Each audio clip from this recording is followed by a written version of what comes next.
दोस्तों अगर आपको ये वीडियो पसंद आए तो वीडियो को लाइक करें, सब्सक्राइब करें और इस घंटे को बजाय ऑल प्रेस करें हमारी वीडियो सबसे पहले देखने के लिए।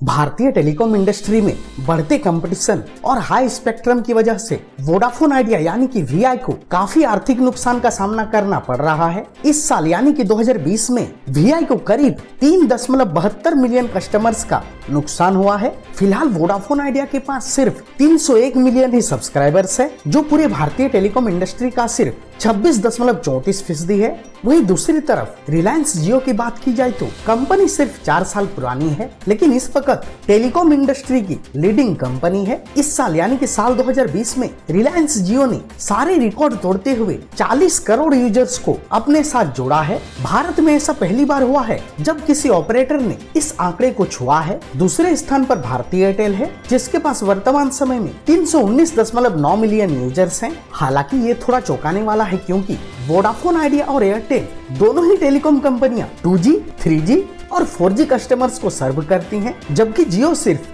4G यूजर्स के साथ मार्केट में लीड करते हुए 35.03% मार्केट हिस्सेदारी बनाई है। यहाँ हम आपको बताएंगे कि क्या कारण है जिसकी वजह से वोडाफोन आइडिया के सब्सक्राइबर्स में लगातार कमी आ रही है। हाल ही में वोडाफोन आइडिया ने गीगानेट 4G नामक सर्विस का शुरुआत की है। गीगानेट 4G बेहतरीन 4G स्पीड के लिए जानी जाती है। इस नई तकनीक के माध्यम से ग्राहकों को हाई स्पीड इंटरनेट डेटा प्रदान की जा रही है, परंतु गीगानेट 4G वर्तमान समय में भारत के कई हिस्सों तक नहीं पहुंच पाई है। साथ ही साथ भारत के कई हिस्सों में वोडाफोन आइडिया की सिर्फ 2G और 3G सर्विस ही उपलब्ध है। अनेक जगहों में ग्राहक वीआई की 4G सर्विसेज का इस्तेमाल नहीं कर पा रहे हैं, जबकि एयरटेल और रिलायंस जियो अपनी 99% साइट्स में 4G की उपलब्धता प्रदान कर रही है। यह एक बड़ा कारण है जिस वजह से वीआई के कस्टमर्स लगातार कम होते जा रहे हैं। बहरहाल साल 2016 में रिलायंस जियो ने अपनी फ्री वॉइस कॉल सर्विस को लॉन्च करके ग्राहकों को काफी लुभाया है। साल 2016 से पहले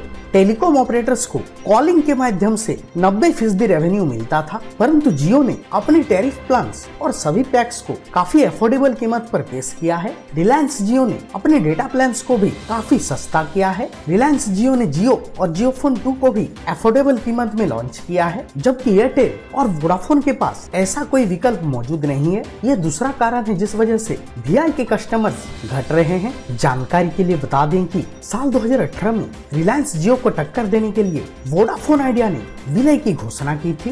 दोनों कंपनियों ने विलय तो किया, परंतु सर्विसेज अलग अलग तरीके से देने लगे। दोनों कंपनियों का मर्जर सिर्फ नाम के लिए हुआ। भारतीय टेलीकॉम इंडस्ट्री में ये दोनों कंपनियां एक प्लेयर के रूप में तो नजर आया, लेकिन सर्विसेज अलग अलग तरीके से देने लगे। फिर जल्द ही रिलायंस जियो की टैरिफ प्लान्स की स्ट्रेटेजी के आगे ये विलय भी टिक नहीं पाया, जिसका नतीजा ये हुआ कि कस्टमर्स वोडाफोन आइडिया का नेटवर्क छोड़कर रिलायंस जियो के नेटवर्क पर शिफ्ट होने लगे। हालांकि अब मार्केट में वीआई यानी कि वोडाफोन आइडिया तीसरे नंबर का प्लेयर है और भारतीय एयरटेल दूसरे स्थान पर मौजूद है। हालांकि सुप्रीम कोर्ट द्वारा एजीआर पर आए फैसले के बाद टेलीकॉम कंपनी वीआई यानी कि वोडाफोन आइडिया को कुछ राहत मिली है, परंतु कंपनी को अपने पूरे बकाये का 10% मार्च 2021 तक चुकाना है। बाकी रकम कंपनी को किस्तों में चुकानी है। 2020 में कंपनी को करीब 50,921 करोड़ रुपए का नुकसान हुआ था, जो कि कॉर्पोरेट इतिहास का सबसे बड़ा घाटा माना गया है। बहरहाल कंपनी ने इतना कुछ होने के बाद एक नई स्ट्रेटेजी अपनाई।